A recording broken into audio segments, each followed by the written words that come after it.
신실하신 주님, 이번 한 주도 사랑과 공의로 저희를 인도하여 주시고 각자의 삶의 자리를 지켜주심에 감사드립니다. 이번 주도 온라인을 통하여 라디오 예배를 드리지만 각자의 자리에서 한마음으로 찬양하고 기도하며 주님께 예배드릴 수 있음에 감사드립니다. 특별히 공동체와 대면하여 함께 주님을 예배하고 찬양하는 것이 얼마나 소중한 것인지 알게 하심도 감사드립니다.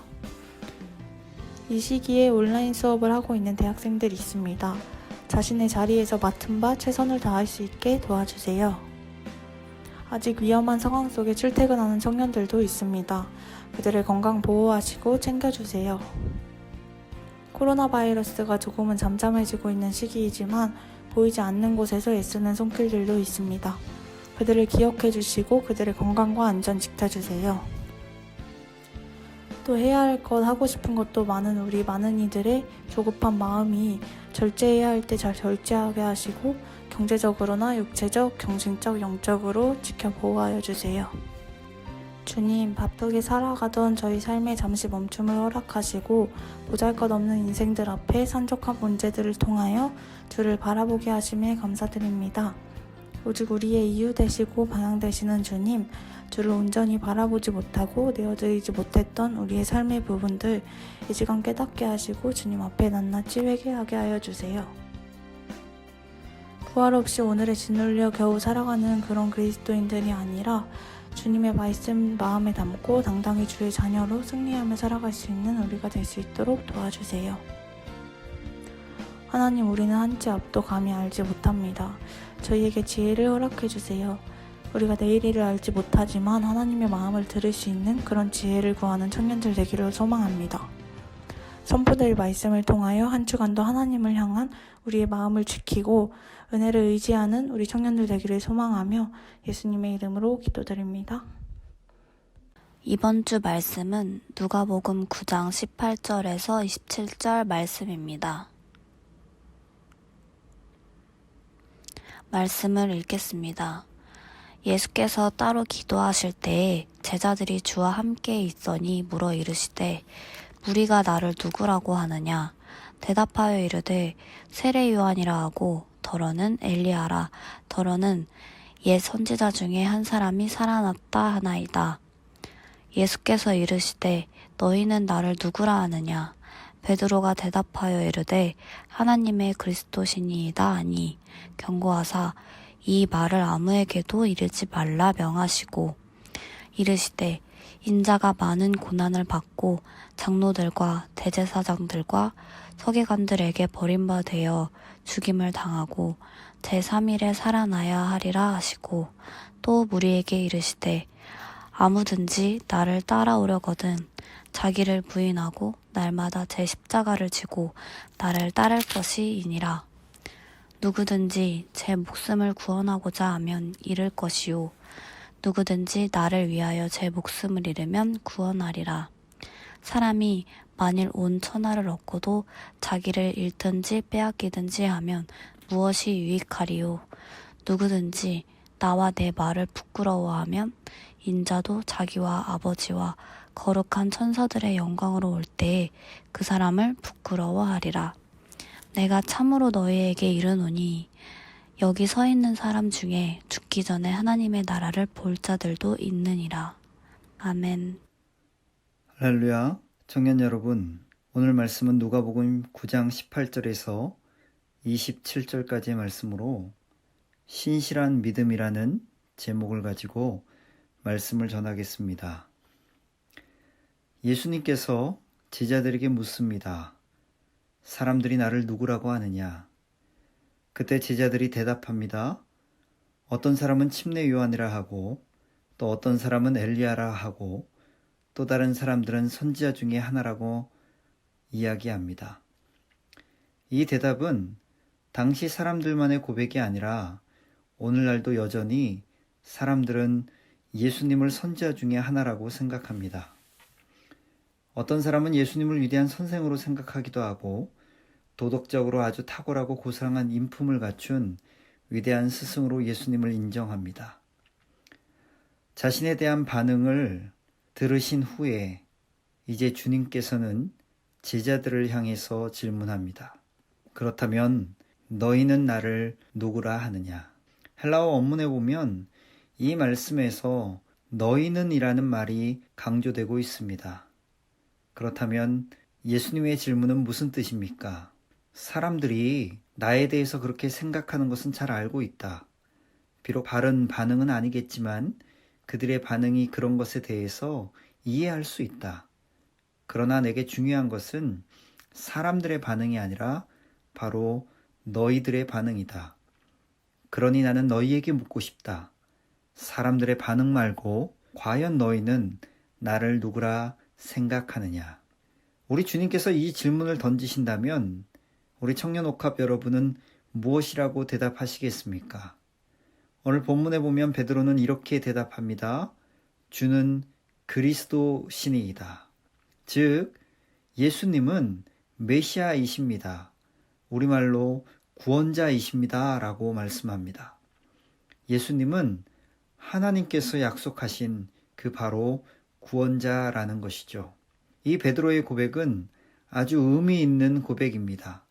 드디어 제자들이 예수님께서 이 땅에 오신 목적을 파악하게 되었다라는 증거이기 때문입니다. 예수님은 바로 우리를 위해서 우리의 죄를 구원해 주시기 위해서 이 땅에 오셨습니다. 그렇다면 여전히 저와 여러분들을 향해서 묻고 계십니다.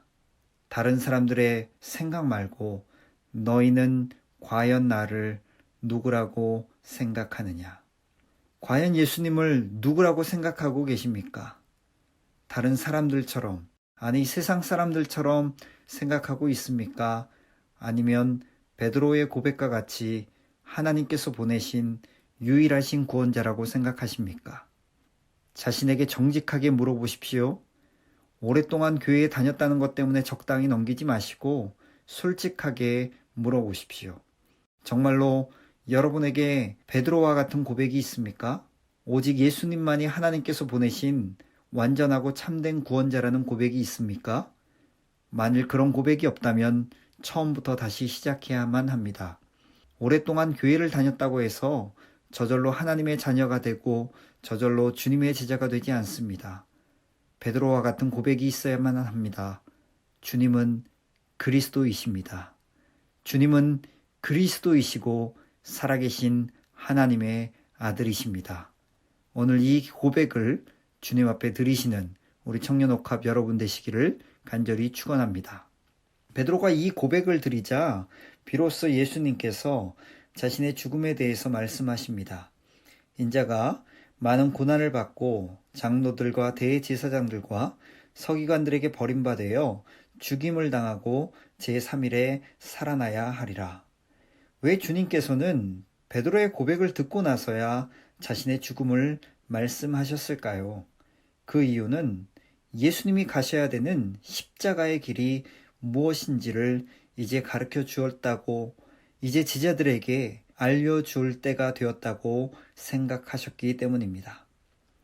예수님을 알지 못하는 자에게 예수님이 가신 십자가의 길이 무슨 의미가 있겠습니까? 그러므로 예수 그리스도를 주님으로 고백한 제자들에게 드디어 예수님은 자신의 죽음과 부활을 가르치신 것입니다. 그리고 그 후에 주님께서는 제자들이 가야 할 길들도 알려주고 있습니다. 사랑하는 성도 여러분, 오늘 본문은 아니지만 우리가 34절을 보면 주님께서 제자들을 향해서 가야 할 길을 잘 알려주고 있습니다. 뿐만 아니라 여러분이 주님은 예수님 또는 주님은 그리스도라는 고백이 있다면 여러분들의 그 고백처럼 여러분들이 살고 있는지를 다시 한번 돌아볼 필요가 있습니다. 만일 여러분들의 신앙 고백이 진정하고 참된 고백이면 여러분들은 주님께서 가신 그 십자가의 길을 따라야 될 뿐만 아니라 그리고 주님이 구세주이시다, 주님이 나의 주인이다라고 고백한 것처럼 그에 합당한 삶을 살아야 할 것입니다. 우리는 마땅히 나를 부인하고 날마다 자기 십자가를 지고 그분을 따라야만 합니다. 왜냐하면 주님께서 그런 삶을 사셨기 때문입니다. 사랑하는 청년옥합 여러분, 진정한 그리스도인이 되기를 원하십니까? 그렇다면 오직 예수님만이 하나님께서 보내신 참된 구원자라는 바른 고백과 바른 믿음이 있어야만 합니다. 그리고 그 고백에 합당한 삶을 사셔야만 합니다. 헬라어에는 믿음이라는 말과 신실한이라는 말이 같은 어원을 가지고 있습니다. 명사형으로 보면 믿음이라는 말이 되고 형용사형으로 바꾸면 신실한이라는 말이 됩니다. 무슨 말입니까? 한마디로 믿음은 신실한 삶을 요구한다는 것입니다. 우리는 이 땅에서 제한된 인생을 삽니다. 주님께서 허락하신 기간 동안 우리는 이 땅에서 우리에게 주어진 삶을 살아갑니다. 내 인생이지만 내 자신조차 언제 그 인생이 끝날지 알 수 없습니다. 하나님께서 시작하셨고 하나님께서 끝내실 것입니다. 우리 인생만 그런 것이 아닙니다. 성경은 세상의 역사도 하나님께서 시작하셨고 하나님께서 끝낼 것입니다. 그러므로 이제 우리의 주된 관심사는 역사의 끝에 있어야만 합니다. 무슨 말입니까? 우리가 이 땅에서 자기를 부인하고 자기 십자가를 지고 예수님을 따르는 것은 세상 사람들의 논리에 맞지 않는 일입니다. 세상의 논리는 너 자신이 너의 주인이므로 당당하게 자신을 위해 살라라는 것이죠. 그렇지만 우리는요, 이런 세상을 살면서 자기 자신을 부인하고 자기 십자가를 지고 살아가는 것은 어쩌면 부끄러운 일일 수 있지만 그럼에도 불구하고 주님께서는 우리에게 분명하게 말씀합니다. 누구든지 나와 내 말을 부끄러워하면 이 세상이 끝나는 마지막 날에 나도 그 사람을 부끄러워할 것입니다. 그날을 생각하십시오. 우리는 모두 그날을 향해 나아가고 있습니다. 결산할 것을 기억하십시오. 주님께서 다시 오시는 날 우리 모두는 그분 앞에 결산하게 된다는 것을 기억하십시오. 순식간에 각자의 날이 올 것입니다. 그날 영광스러운 주님 앞에 부끄러운 삶을 살지 않도록 또 부끄럽지 않은 삶을 드러내기 위해서 날마다 자기를 부인하며 자기 십자가를 지고 주님을 따라가는 우리 청년들 되어주십시오. 그러한 매일의 결단 가운데 믿음의 행동을 통해서 우리의 삶이 매일매일 수놓아질 때 저와 여러분들의 삶도 십자가를 지는 삶이 될 것입니다. 그런 저와 여러분들이 되어지시기를 간절히 축원합니다. 함께 기도하시겠습니다. 사랑의 주님, 참으로 감사합니다. 오늘 우리가 이 세상을 살아갈 때 주님을 따라가는 삶을 살기를 원합니다. 신실한 믿음을 가지고 나의 자아를 부인하고 주님을 따라가고 주님의 십자가를 지는 삶을 사는 우리 모두가 되어지게 하여 주시옵소서. 그리하여서 하나님께서 원하시고 기뻐하시는 삶을 이루어가는 우리 청년들 되게 하여 주시옵소서. 지금은 우리 구주 예수 그리스도의 은혜와 하나님의 무한하신 사랑과 성령님의 함께하시고 동행하시는 그 놀라우신 역사가 십자가의 길을 따라가려는 모든 청년들 머리 위에 지금부터 영원토록 함께하시기를 살아계신 예수님의 이름으로 간절히 축원하옵나이다. 아멘. 우리는 주의 움직이는 교회, 이곳은 주님을 위한 자리. 내가 기도하는 모든 땅 위에서 하나님 예배 받을 그날을 보대하네.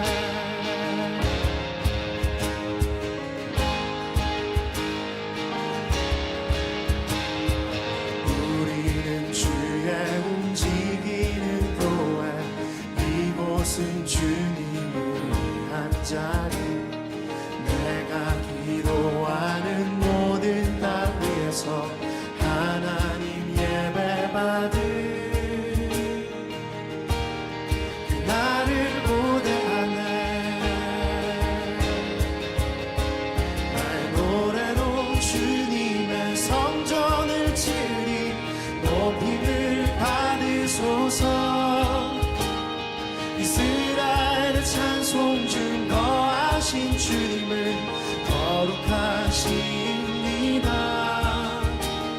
두 손 들어 주님의 보좌를 만들고 온 맘 다해 경배하리. 구름 날개 사이에 임하신 것처럼 내 위에 임하소서. 우리는 주의 움직이는 교회, 이곳은 주님을 위한 자리. 내가 기도하는 모든 땅 위에서 하나님 예배받을 그날을 고대하네. 나의 노래로 주님의 성전을 지으리. 높임을 받으소서. 이스라엘의 찬송 중 거하신 주님은 거룩하십니다. 두 손 들어 주님의 보좌를 만들고 온 맘 다해 경배하리. 구름 날개 사이에 임하신 것처럼 내 위에 임하소서. 하나님 우리가 이곳에 섰으니 이 땅을 치유하소서. 하나님 우리가 어디에 있든지 주를 높이리라. 열방들아 주님을 송축할지어다. 그 발 아래 입 맞추라. 영원한 통치자 주 예수 그리스도, 그는 위대하신 왕. 하나님 우리가 이곳에 섰으니 이 땅을 치유하소서. 하나님 우리가 어디에 있든지 주를 높이리다. 열방들아 주님을 송축할지어다. 그 발 아래 입 맞추라. 영원한 통치자 주 예수 그리스도, 그는 위대하신 왕. 그는 위대하신 왕. 그는 위대하신 왕. 우리는 주의 움직이는 교회, 이곳은 주님을 위한 자리. 내가 기도하는 모든 땅 위에서 하나님 예배받을 그날을 고대하네.